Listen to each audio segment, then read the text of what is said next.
Hi, everybody. My name is Sam, and I had this crazy idea a few weeks ago, maybe even a few months ago. What if you could use a DigitalOcean droplet as your development environment? So I'm going to file this one under things that are fun to think about and things that are fun to try. I don't know if this is going to be a good idea or a bad idea, but two things make this possible, actually. One is that DigitalOcean, and here I am. I'm going to click over, and I'm in my control panel for my personal account here.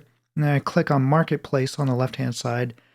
There are some droplets that are pre-configured that you can fire up, especially this lamp and this lamp. And I'm thinking about PHP and MySQL, like Craft CMS, WordPress, and things like that.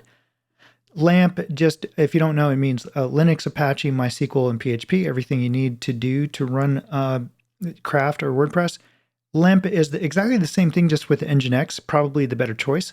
In these videos that I'm going to do, I'm going to stick with LAMP, which is Apache, only because I know it better and I'm doing a screencast, so I'm just going to stick with what I know. But you could probably do exactly the same thing over here for Nginx.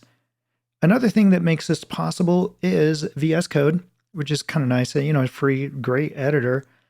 Has an extension. You can just look for it. Click on the extensions over here and search for remote SSH. And it allows you to connect to a remote like Linux box and edit files on it just like it's your local machine.